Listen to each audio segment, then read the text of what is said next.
Good morning, তোমরা সবাই কেমন আছো? রাই স্টোরি চ্যানেলের নতুন একটা ব্লগে তোমাদের অনেক অনেক স্বাগত। আর আজকে জন্মাষ্টমী, তোমাদের অনেক অনেক শুভেচ্ছা। তো দেখতেই পাচ্ছ আমি কিন্তু সকাল সকাল উঠে স্নান টান সেরে আমি ঠাকুরের সব বাসনগুলো মেজে নিচ্ছি। এবার ঠাকুরের বাসনগুলো মেজে নিয়ে ভালো করে ধুয়ে নেব। তো আমার বর বলছে যে আমাকে আর কত কী করতে হবে, কাজ সেরে এসে তোমার এখানে আমি ভিডিও করতে এসেছি। আমি বললাম আজকে একটু ভিডিওটা করে দাও, আজকে তো আমি একা হাতে ভিডিও করতে পারবো না। তো দেখো আমি বাসনগুলো তাড়াতাড়ি করে ধুয়ে না আমি এখানেই উপর করে দিয়ে যাব। এরপরে আমি ঠাকুর ঘরটা সার্ফ জল দিয়ে মুছে পরিষ্কার করে নেব, আর ঠাকুরগুলো আজকে মুছে পরিষ্কার করে নেব। এই দেখো এখানে আমি প্রথমে সার্ফ জল দিয়ে গোটা ঠাকুরঘরটা ধুয়ে নিয়েছিলাম। এবার না একটা শুকনো কাপড় দিয়ে ভালো করে টাইলসগুলো মুছে নিচ্ছি। টাইলসটা গোটা মোছা হয়ে গেলে রেলিংটাও মুছে নেবো আমি। রেলিংটা মুছে নিয়ে ঠাকুরগুলো তারপরে মুছে ঠাকুরগুলো যে যার জায়গায় রেখে দেবো। পুরো শুকিয়ে গেলে ঠাকুর ঘরটা তারপরেই আমি ঠাকুরগুলো মুছে জায়গায় জায়গায় রেখে দেবো। তো দেখতেই পাচ্ছ কীরকম নোংরা হয়েছে। টাইলসগুলো বোঝা যায় না দেখে, জানো তো, কিন্তু দেখতে পাচ্ছ এইখানটা তো লাইট পড়েছে বলে কত সুন্দর বোঝা যাচ্ছে যে চকচক করছে, না হলে একদমই বোঝা যায় না যে টাইলসগুলোতে ধুলো পড়েছে। যতই আমি প্রত্যেক সপ্তাহে একবার করে মুছে দিই তবুও ধুলো তো পড়েই। আর এখানে দেখতে পাচ্ছ ঠাকুরগুলো সব রেখে দিয়েছি, এগুলোও ভালো করে ধুয়ে মুছে আমি পরিষ্কার করে নেব। এই দেখো ঠাকুরঘর একদম ধুয়ে মুছে পরিষ্কার হয়ে গেছে, দেখতেই পাচ্ছ। আর প্রচণ্ড আলো ঢুকছে বলে না ভিডিওটা ঠিকঠাক করা যাচ্ছে না। আর এখানে নিচে জিনিসগুলো এনে রেখে দিয়েছি। দেখো অ্যাকোরিয়ামটা ভালো করে মুছে নিয়ে পরিষ্কার করে নিয়েছি। আর অ্যাকোরিয়ামের মাথাটাতেও দেখো এই দুষ্টু ছোট্ট ছোট্ট শোপিসগুলো রেখে দিয়েছি। আর দুষ্টুর এটা পুতুল।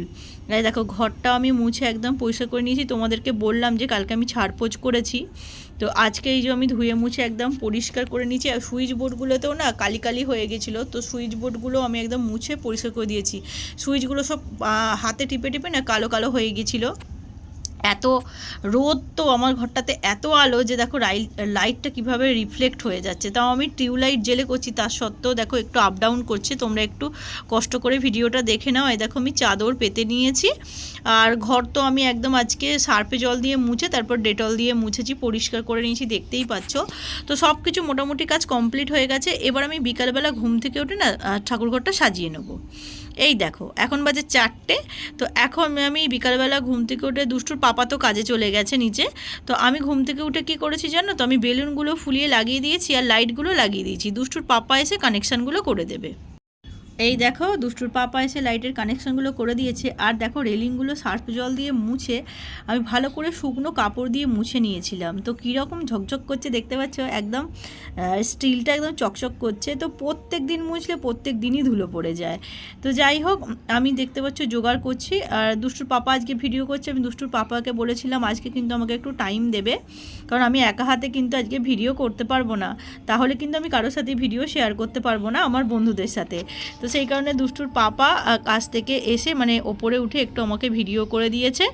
তো এই দেখো আমি এখানে সব ঠাকুরের জোগাড় করে দিয়েছি। মা এখানে লুচি, আলু ভাজা, বেগুন ভাজা, মালপোয়া করে দিয়েছে। আর এই দেখো কালকে আমি কি কি কিনে নিয়ে এসেছি। এখানে আছে ক্ষীর, ননি, এখানে আছে খইয়ের নাড়ু, আর এইখানে তো দেখতেই পাচ্ছ নানা রকমের তালের বড়া, ঝাল নাড়ু এইসব আছে। তারপরে বাদামের নাড়ু আছে, নারকেল নাড়ু আছে। এই যেখানে আছে সুজিও করে দিয়েছে, আর এখানে ফল দিয়েছি। আর এখানে আমি আটকড়াই ভাজা আর ভুট্টা দিয়েছি। আলাদা করেও আমি একটু ভুট্টা কিনেছি, কারণ আটকড়াই ভাজার সাথে না কম ভুট্টা থাকে, সেই জন্য আলাদা করে ভুট্টা কিনেছি। আর এখানে দেখো সব ঠাকুরগুলোকে আমি ফুল দিয়ে সাজিয়ে নিয়েছি। এই দেখো, আর এইখানে হচ্ছে আমাদের তারামা, আর এখানে আছে শিব পার্বতী। তো এখানেও আমি তারামার ফুলের মালাটা ভালো করে সার্ফ জল দিয়ে ধুয়ে মুছে পরিষ্কার করে লাগিয়ে দিয়েছি।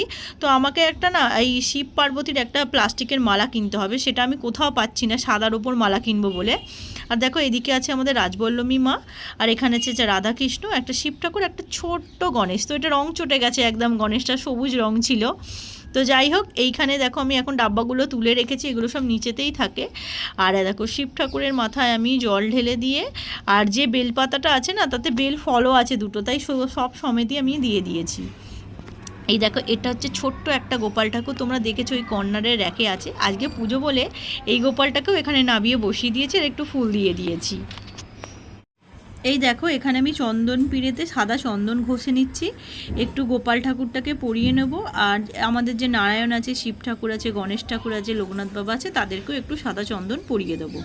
আর তার আগে আমি দেখতে পাচ্ছ আমি একটু গঙ্গা জল ছিটিয়ে নিচ্ছি চারিদিকে, কারণ সব কিছুই তো সব ঠেকাঠেকি হয়ে যায়, বাইরে থেকে কিনে নিয়ে আসা, তাই সব জায়গাতে একটু গঙ্গা জল ছিটিয়ে দিয়ে তারপরেই পুজো শুরু করব। এই দেখো আমি চন্দনটা বেটে নিচ্ছি। তো চন্দনটা বেটে নিতে নিতে আমি একটু ধূপ বাতিগুলো জ্বালিয়ে নেব প্রথমে, তারপরে পুজো করতে শুরু করব, কারণ প্রথমে ধূপ বাতিটা জ্বালিয়ে নিয়ে তারপরে পুজো শুরু করা হয়। তো এইখানে দেখতে পাচ্ছ আমি প্রত্যেকটা খাবারে কিন্তু তুলসী পাতা দিয়ে দিয়েছি। তো এবার আমি প্রদীপটা জ্বালিয়ে নেব, ধূপ বাতি সব জ্বালিয়ে নেব, দিয়ে আমি পুজো শুরু করব। তো পুজো শুরু করলে আমি আর কথা বলতে পারবো না, তার আগে তোমাদেরকে আমি বলে দিলাম যে আমি কিভাবে পুজো করছি, তোমরা দেখো। অবশ্যই তোমাদের ভিডিওটা ভালো লাগবে, আর আমার ভিডিও যদি ভালো লেগে থাকে তাহলে অবশ্যই চ্যানেলটা লাইক শেয়ার সাবস্ক্রাইব করে দিও। আর অবশ্যই অনেক চ্যানেলটা শেয়ার করো, যাতে ভিডিওগুলো সকলে দেখতে পায়।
প্যান্ডেল উপরে আছিস তো? কাঁসারটা নে, কাঁসারটা বাজা।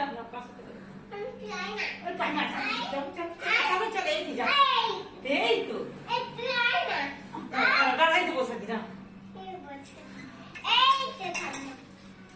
কাঁসার বাজা, কাঁসার নে।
দেখি বাপি কি করছো তুমি? হ্যাঁ নোনোটা বাজাও দেখি।